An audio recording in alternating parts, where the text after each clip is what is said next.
Welcome student in my YouTube channel. मैं हूँ रिचा और आज हम लोग सेंट्रल टीईटी में जो साइंस का सिलेबस है उसके पूरे चैप्टर को कवर करते हुए जो क्वेश्चन पूछे गए हैं उन्हें डिस्कस करेंगे, जिससे जो आपके एग्ज़ाम में काफ़ी हेल्पफुल होने वाला है। आपको पूरा आइडिया लग जाएगा कि किस चैप्टर से किस तरह के क्वेश्चन पूछे जा रहे हैं और आपका एक क्विक रिवीजन हो जाएगा। तो आइए स्टार्ट करते हैं।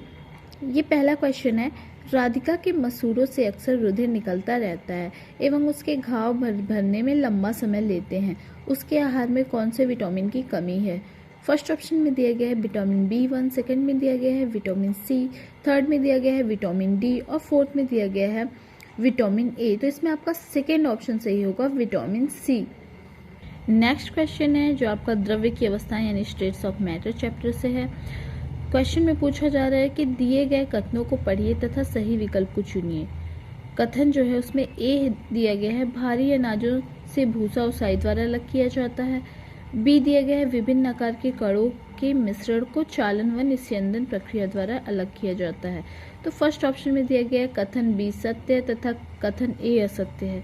तो देखिए ये कथन ए भी सत्य है, भारी अनाजों से भूसा उसाई द्वारा अलग किया जाता है, तो पहला ऑप्शन तो गलत हो गया।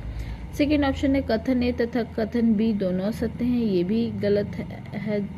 थर्ड में दिया गया कथन ए तथा कथन बी दोनों सत्य हैं। तो देखिए कथन ए भी सत्य है और कथन बी में जो कहा जा रहा है विभिन्न आकार के कणों के मिश्रण को चालन व निस्यंदन प्रक्रिया द्वारा अलग किया जाता है, ये भी सही है। तो आपका तीसरा ऑप्शन सही है। फोर्थ में कहा जा रहा है कथन ए असत्य तथा कथन बी असत्य, कथन ए सत्य तथा कथन बी असत्य है। अब चूंकि कथन ए और बी दोनों सत्य है इसलिए ये भी ऑप्शन गलत है, तो इसमें आपका करेक्ट ऑप्शन तीसरा ही होगा। नेक्स्ट क्वेश्चन है, टार्टरिक अम्ल पाया जाता है। फर्स्ट ए दिया गया है नींबू में, बी दिया गया है आंवला में, सी दिया गया है कच्चे आमों में और डी दिया गया है अंगूरों में। तो देखिए टार्टरिक अम्ल जो होता है, टार्टरिक एसिड, वो आपका कच्चे आम में भी पाया जाता है और अंगूरों में भी पाया जाता है। तो फर्स्ट ऑप्शन में दिया गया है ए और बी, तो ये तो गलत है। सेकेंड में दिया गया है बी और सी, तो ये भी नहीं सही है। थर्ड ऑप्शन में दिया गया है सी और डी, तो ये आपका करेक्ट आंसर होगा। और फोर्थ में दिया गया है ए और सी। तो देखिए नींबू में तो टार्टरिक एसिड नहीं पाया जाता है, इसलिए चौथा ऑप्शन भी सही नहीं होगा, तो आपका करेक्ट आंसर तीसरा ही होगा, सी और डी।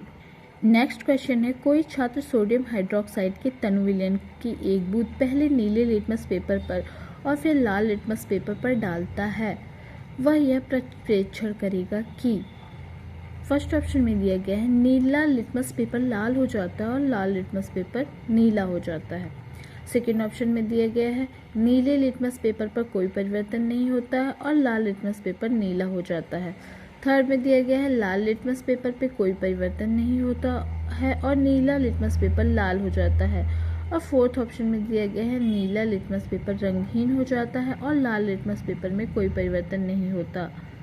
तो यहाँ क्वेश्चन में सोडियम हाइड्रोक्साइड के तनु विलयन की बात की जा रही है, तो इसमें कहा जा रहा है नीले लिटमस पेपर पर और लाल लिटमस पेपर पर डालते हैं। तो प्रेक्षण में इसमें आपका सेकेंड ऑप्शन सही होगा, नीले लिटमस पेपर में कोई परिवर्तन नहीं होता है और लाल लिटमस पेपर नीला हो जाता है। नेक्स्ट क्वेश्चन है जो कि सेंट्रल टीटी जुलाई 2013 में पूछा गया है, नीचे दिए गए कौन से पद किसी पुष्प के मादा भाग को संगठित करते हैं? फर्स्ट ऑप्शन में दिया गया है वर्तिकाग्र, अंडाशय एवं पुंकेसर। देखिए पुंकेसर तो मेल पार्ट होता है, मेल रिप्रोडक्टिव पार्ट, तो ये तो इसमें इन्वॉल्व नहीं होगा, तो फर्स्ट ऑप्शन गलत हो गया। अब सेकेंड ऑप्शन में दिया गया है वर्तिकाग्र, अंडाशय और वर्तिका, तो ये तीनों जो है ये फीमेल भाग को रिप्रेजेंट कर रहे हैं, तो इसमें सेकेंड ऑप्शन सही है। थर्ड में पुंकेसर, अंडाशय और वर्तिका, तो यहाँ फिर तीसरे में पुंकेसर दिया गया है, तो ये ऑप्शन गलत हो गया। और चौथे में पुंकेसर, पंखुड़िया और बाह्यदल दिया गया है, तो ये भी ऑप्शन गलत है। तो इसमें आपका सही ऑप्शन सेकेंड ही होगा, वर्तिकाग्र, अंडाशय एवं वर्तिका। नेक्स्ट क्वेश्चन है, नीचे दिए गए कथनों का अध्ययन कीजिए। फर्स्ट ऑप्शन में दिया गया प्रोकैरियोट में केंद्रक नहीं होता, तो ये बात सही है। सेकेंड है एक कोशिका जीव में एकल कोशिकाएं सभी कार्य करती हैं, तो ये भी सही बात है। तीसरा है नीले हरे शैवाल प्रोकैरियोट के उदाहरण है, ये भी करेक्ट है। चौथे में दिया गया है यूकैरियोट में केंद्रक झिल्ली सहित सुसंगठित केंद्रक नहीं होता है, तो ये गलत बात है क्योंकि यूकैरियोट में केंद्रक झिल्ली भी होती है यानी न्यूक्लियर मेम्ब्रेन भी होता है और सुसंगठित केंद्रक भी होता है उसमें कहा जा रहा है नहीं होता है, तो ये आपका फोर्थ ऑप्शन गलत हो गया। तो अब देखिए पहले में दिए गए ऑप्शन पहला, तीसरा और चौथा, तो चौथा तो गलत है, तो पहला ऑप्शन यही जो है गलत हो गया। सही कथन पूछ रहा है क्योंकि इसमें, और सेकंड ऑप्शन में कहा है दूसरा, तीसरा, चौथा, देखिए यहाँ फिर चौथा कहा जा रहा है, तो ये भी ऑप्शन गलत हो गया। तीसरे ऑप्शन में कहा जा रहा है पहला, दूसरा और तीसरा, तो ये सही है। चौथे में कहा जा रहा है पहला, दूसरा और चौथा, तो इसलिए चौथे की भी इसमें कहा जा रहा है, इसलिए ये ऑप्शन भी गलत हो गया। तो उसमें करेक्ट ऑप्शन आपका तीसरा होगा कि पहला, दूसरा और तीसरा कथन जो है सही है। ये नेक्स्ट क्वेश्चन है आपका, जो कि ह्यूमन फिजियोलॉजी से लिया गया है, मानव कार्यकी से।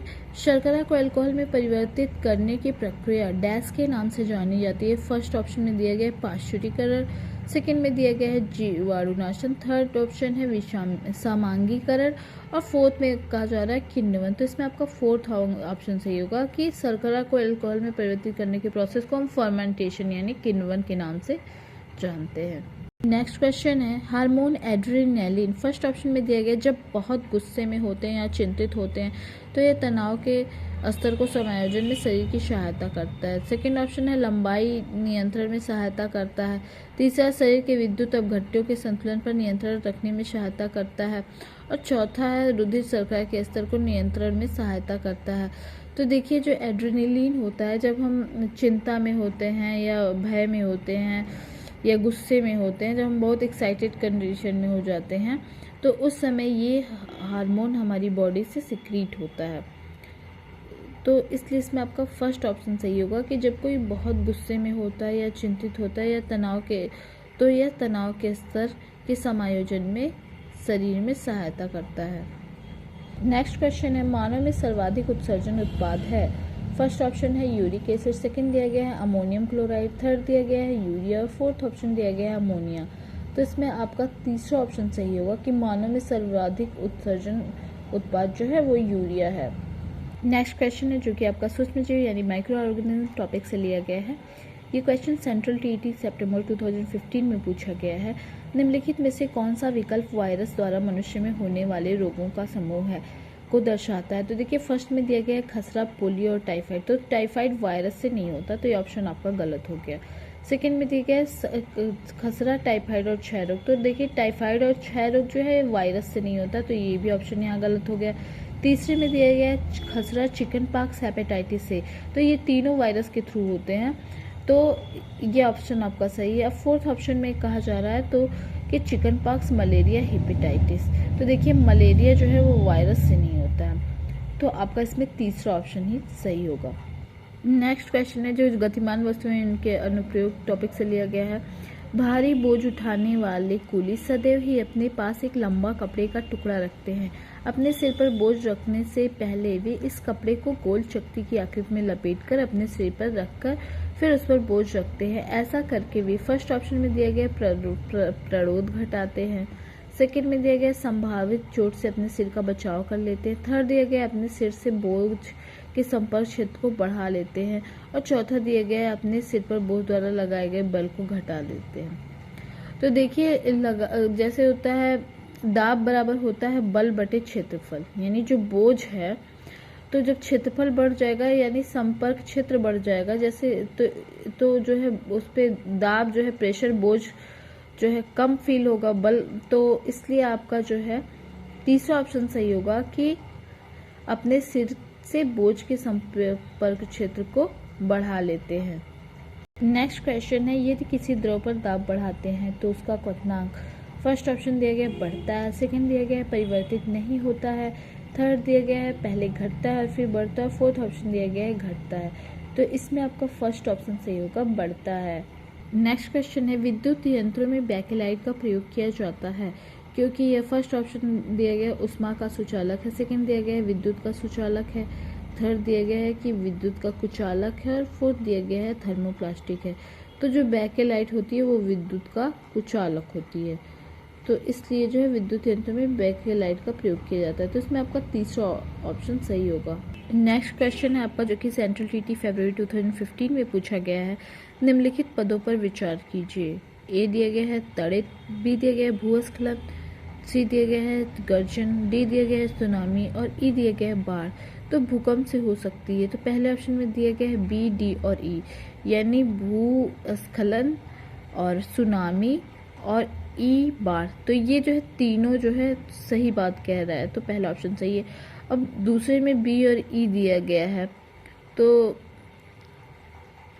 इसमें डी का जिक्र नहीं किया गया है। अब तीसरे ऑप्शन में ए, बी और सी दिया गया है, तो देखिए तड़ित और गर्जन का भूकंप से कुछ लेना देना नहीं है, तो ये तीसरा ऑप्शन भी आपका गलत हो गया। चौथे में सिर्फ बी दिया गया है भूस्खलन। तो जो है भूकंप से जो है सुनामी भी आ सकती है, बाढ़ भी हो सकती है, तो ये भी ऑप्शन गलत हो गया। तो इसमें आपका पहला ऑप्शन ही सही होगा, बी, डी और ई। नेक्स्ट क्वेश्चन है, पृथ्वी पर मौसम परिवर्तन का कारण है। ये क्वेश्चन सेंट्रल टीटी फरवरी 2016 में पूछा गया है। पहला ऑप्शन है पृथ्वी की अक्ष का किसी कोण पर झुका होना।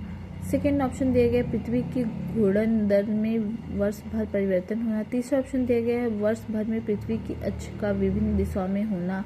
और चौथा दिया गया है गर्मियों में पृथ्वी का सूर्य के समूहीप होना। तो मौसम परिवर्तन जो होता है वो पृथ्वी की अक्ष का किसी कोण पर झुका होने की वजह से होता है, तो इसमें आपका पहला ऑप्शन सही होगा। नेक्स्ट क्वेश्चन है, मान लीजिए आप एक किसान हैं और उस क्षेत्र में रहते हैं जहाँ की मृदा काली है। यदि आपके क्षेत्र की जलवायु उष्ण है और आप अपने खेतों में रेशे प्रदान करने वाले पौधे उगाना चाहते हैं, तो आप निम्नलिखित में से किसे प्राथमिकता देंगे।